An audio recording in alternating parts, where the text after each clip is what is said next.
It's that time of year again for people like Kelly Burkhardt. We're on our first voyage trip to go out and catch some salmon. And they're not alone. Last week was busy at Chinook Landing in Fairview, Oregon, as people set out on the Columbia River to test their luck. Kind of rocky. But I think this year we have a good feeling, so we think we're going to get one today. Day one's really slow, obviously. Hopefully it'll get better.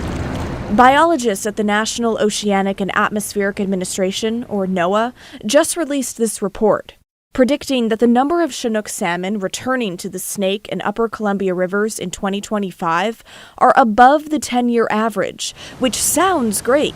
However, it's not great returns. It's not returns that I would think would allow recovery. Brian Burke is a Seattle-based biologist who worked on the report, sampling young salmon once they first entered the ocean and using that data to forecast how many adult salmon will return a year or two later to spawn in Northwest rivers. But the last 10 years for spring Chinook, fall Chinook, steelhead have been lower than, say, the average of the last 20 or the last 30 years. The fish just are particular, and a lot of times, I think last season when we were out fishing, they were just really on a mission to go up to the dam or wherever they were heading to spawn. So I think you just have to be in the right place at the right time. The NOAA report goes on to credit strong spring upwelling. That's when cool, nutrient-rich water rises to the top of the ocean, making for good salmon conditions. What the ocean conditions in 23 and 24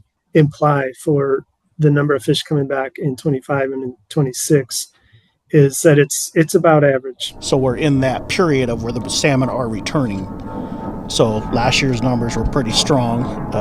Hoping this year's numbers will be pretty strong. There have definitely been times in that period when returns were a lot higher than they're expected to be now.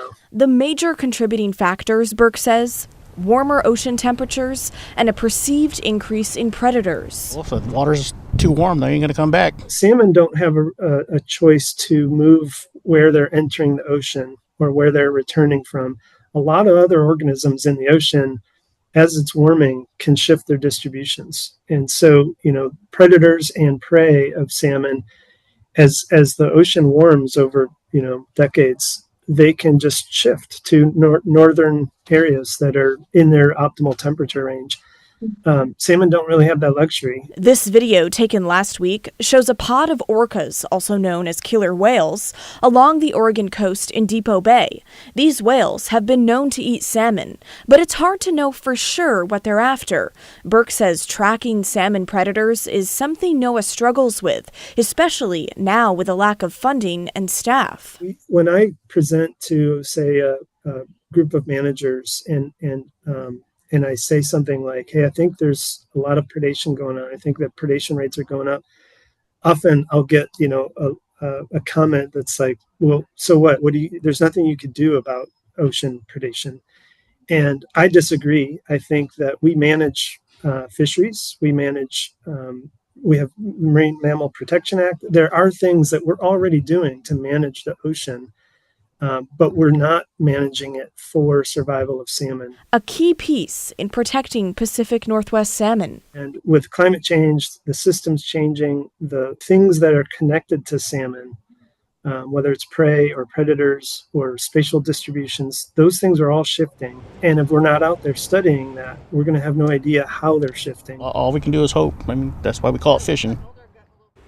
Now, despite the challenges, the NOAA report highlights positive signs in the outlooks for some Chinook salmon stocks returning to the Columbia and California River basins this year and next. Now, the biologist I talked with, Brian Burke, is heading out the end of next month to catch and study this year's salmon.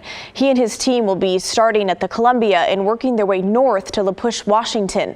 And he mentioned, due to a lack of funding and staff, not being able to track data around predators as a way to protect salmon.